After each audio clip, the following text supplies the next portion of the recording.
What is this? Is this another war video? Yes, it is. This is not war number 2. This is war number 8. This is the war that ended yesterday, and we are up against Salty. Very strong alliance. We've struggled this season. The reason that I'm posting this war is because it's fun. It's a fun one. At least for me, it was fun. So I am bringing in the Agent Venom Trinity. I do have a rank 4 Agent Venom. I have a rank 4 Scorpion.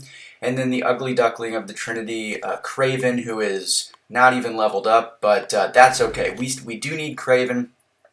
So here are the synergies for this team. So Kraven allows Agent Venom to bleed on every crit.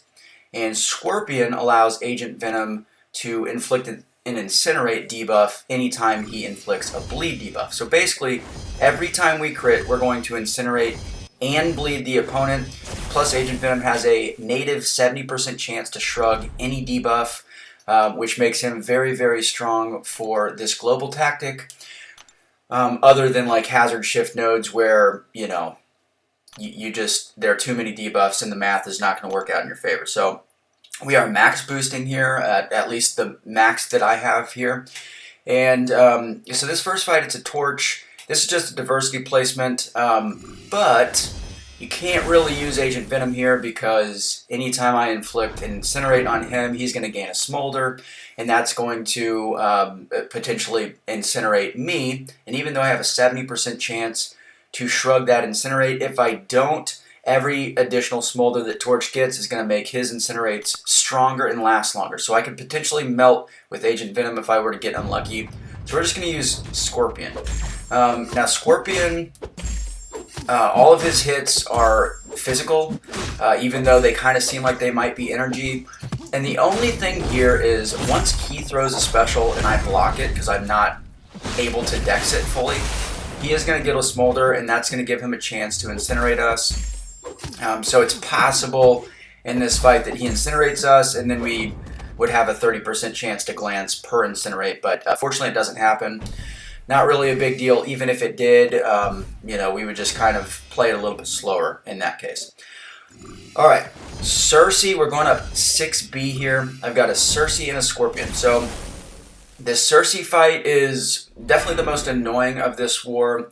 So Cersei triggers her glancing buff anytime the opponent inflicts damage that's 120% of their base attack. And so, you know, base attack obviously doesn't include crit or crit damage. So anytime I crit her and it's going to do 20% or more of my base attack rating, she's going to get that glancing buff. And that happens a few times in this fight. So this fight is just going to take a little bit longer than I wanted it to, but it's very, very safe, very easy. This is ultimately just a diversity placement, and my guess is, you know, Salty was probably trying to spread out our Tigers, and maybe you know, somebody wanted to use Tiger against Cersei because that's a pretty straightforward matchup.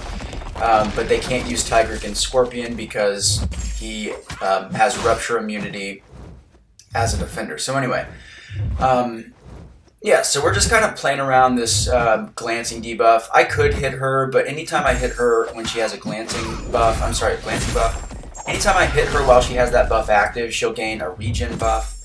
So we're just playing it safe. We're going to let her, you know, let the sting damage do most of the work here. It's just a little bit slow is all.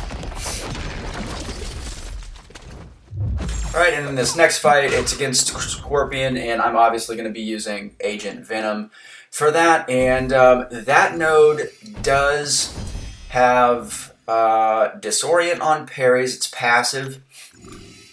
So Apocalypse can get around that, but he was banned this war. So we're just going to play this stun immune. We're going to push him to his SP2. We're going to try to. We're just going to shorten our combos, hold block anytime he's over a bar of power. Because I can't fully dex his SP1 consistently either. And anytime, any blocked hit on the SP1. So here, I shorten my combo. He throws it anyway. I try to dex it. I missed the last hit. But had I blocked it, it would have given him a prowess passive for every blocked hit of his special attack, and if he has 3 or more, then it's his subsequent specials would be unblockable. So, but I mean, I couldn't even really kind of explain the node by the time he was done. So, you guys can see the tick damage on the incinerates and bleeds gets insane with this Trinity, and yeah, so the primary reason that I brought Agent Venom this war was because of these two fights. I saw these two fights. These are what I would consider high leverage fights. It's just kind of a term that I use often when I'm looking at a map and with my alliance. And the high leverage fights are the ones that we want to target the best matchups for because they have the highest probability of killing somebody.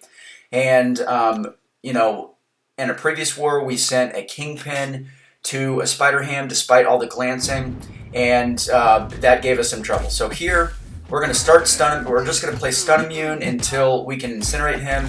I do have 10 out of 10 precision buffs, or precision masteries, and you guys can see that I've gotten really unlucky with the crits. So 10 straight hits, no crits. I'm going to end up not critting for like my first 13 hits. There you guys can see I purified that debuff. 14 hits. Okay, so there we have the incinerate and bleed, and now it's finally going to kind of open up, and this fight is going to be pretty nutty. So every time we incinerate him, we can parry, because that will put the stun reflect on cooldown. We get to the SP1, it bleeds, so I'm getting all of those additional incinerates, and you guys can see the tick damage. It's like 3,400 per tick on each of those debuffs, just insanity. Alright, and then here we have a rank 4 Quicksilver, huge PI. I actually kind of thought that this might have been a rank 5, which would have been cool. But alright, so there we purify the Whiplash, and we're just playing stun immune. Agent Venom also reduces enemy evade abilities by 70%. So I could parry him here, but this node does have disorient on parries. I just didn't want to mess with it, and look at the final score screen here. That's an 18-second fight against a rank 4 Miniboss. Just crazy. So super fun. Leave a like and a comment, guys. Let me know what you thought of this. And, you know, I'll see you in the next video. Hopefully I get to use Agent Venom a lot more this season. Again, the only drawback with Agent Venom is his shrug is not reliable enough to use against hazard shift nodes. But the damage is so crazy that anywhere else, really, I think he's a really, really strong attacker. One of the best, as long as you can bring in this Trinity. So that is it. I'll catch you in the next video.